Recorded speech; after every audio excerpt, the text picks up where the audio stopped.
what this store pedophile did, activities going on. exploiting a young black child, Using the bathroom. embarrassing a young black child, and told a black child that they could not use the restroom to go and do in the back. And then these no good bastards recorded that child and then took the video and showed it to all of the kids leaving the school, our babies leaving school, and they showing them a video of one of their classmates poo-pooing, embarrassing this young brother and treating him like he's less than a human. I want the owner. Following days of outrage, community protests, and a demonstration that reportedly shut down business at the Houston gas station for nearly an hour, who are not from our community, who don't give a damn about black people, dehumanize a child like that. He thought it was funny. The man thought it was funny. Don't you spend a in this store. We should not give our money to people who have such little respect for us as a people. That's right. Go somewhere else until this man is fired. The one that did this, don't spend a penny in this store. How could we? We appreciate your support, but don't give him $1. Because when you give him your $1 and that man is still working here, what you're saying to these people is, it's okay with us. Dr. Candace Matthews finally got what she had been demanding from the beginning, a face-to-face meeting with the store's owner. They had did like a video. They wouldn't let this young little boy use the restroom. And so he ended up going to use the restroom behind the store. They recorded it.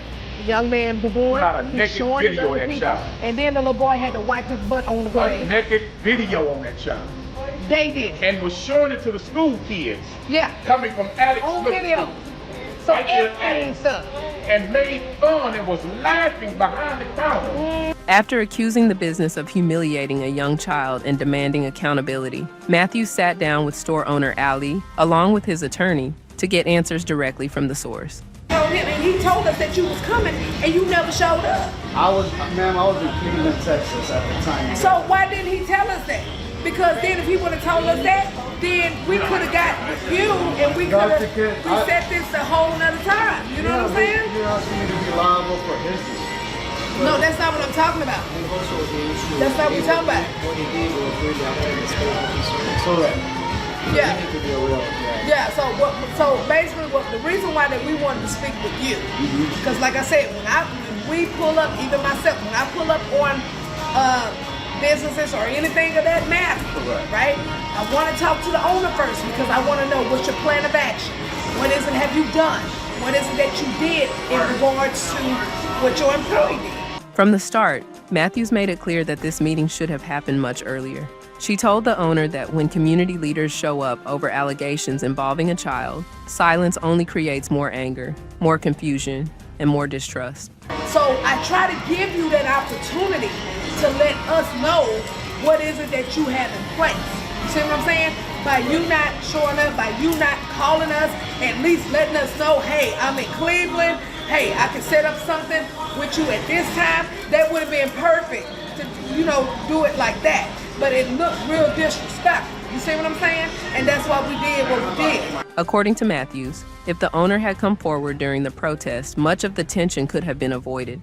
But now that he was finally there, Matthews wanted one thing: facts. Her first question was simple. What action had been taken against the employee accused of recording the child and allegedly helping spread the video? The owner responded by saying the employee had already been terminated, reportedly fired before the story even reached local news. But my thing is this right here. So my question to you, what did you do with this employee? He was terminated before the story broke the news. Okay. Tuesday morning, 7 o'clock. Okay. He was terminated. Okay. And I'm pleased with that. According to him, once he learned what had happened and reviewed the information, action was taken immediately. At 1 a.m. on my personal cell phone, and I've answered calls for her because one of my cashiers was being disrespectful. The guy never came to work the next day. And you want to clarify, Dee was or is your customer? She's my customer. She's not a friend of mine. She's from this community as well.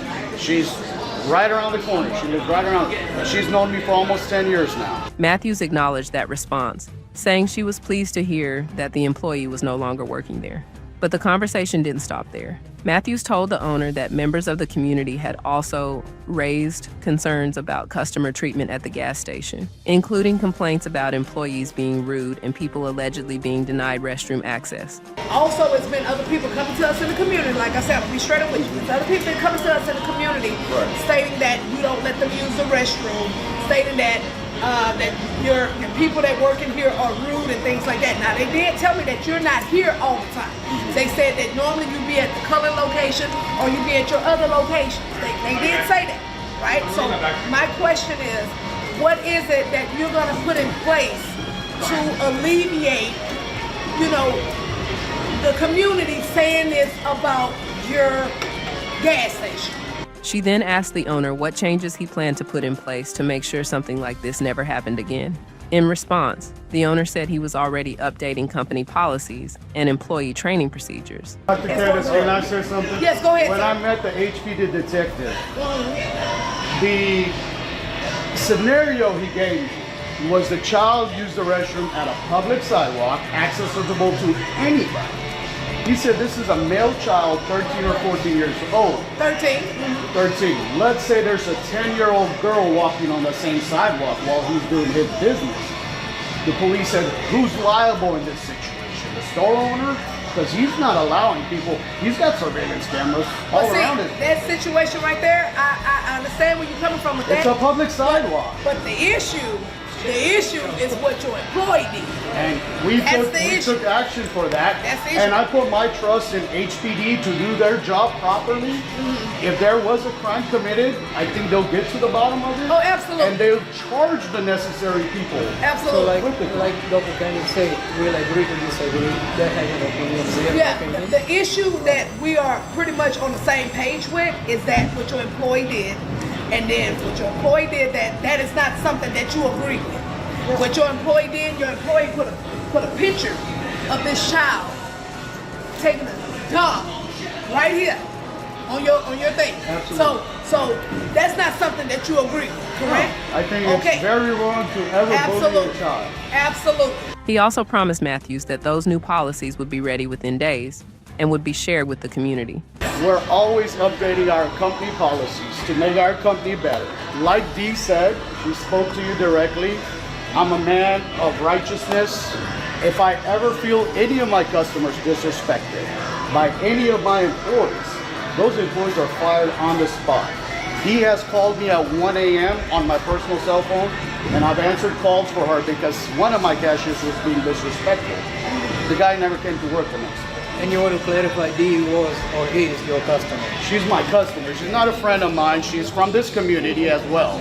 She's right around the corner. She lives right around. She's known me for almost 10 years now. So. While the two didn't agree on every detail surrounding the original incident, they did agree on one important point. What the employee allegedly did was completely unacceptable. I'm updating my training policy, which I'll have ready by Monday. I mean, if there's steps Make to sure it. that I get a copy of that so I can share with the community. Oh, yes, ma'am, definitely. And the staff was, again, terminated before this story broke the news. So I did not need the news to come out for me to take action. I took it before the news came out. And I appreciate that. That's all I need to know. I'm always here for this community. Okay, and that's the main thing, is that I want to be very transparent with the community. So that's why we were waiting on you to come, because we were giving you the opportunity to let us know what is it that you did, what is it that you do, da-da-da. So now you didn't let us know, community, he didn't let us know what he has in place. He let us know what actions that he have in place. So let's give him the opportunity to show us this is what he's doing. By the end of the meeting, Matthews told supporters she was satisfied with the owner's immediate actions, his transparency, and his willingness to make changes moving forward. But she also made one thing crystal clear. The community will continue watching closely, and accountability doesn't end with one meeting.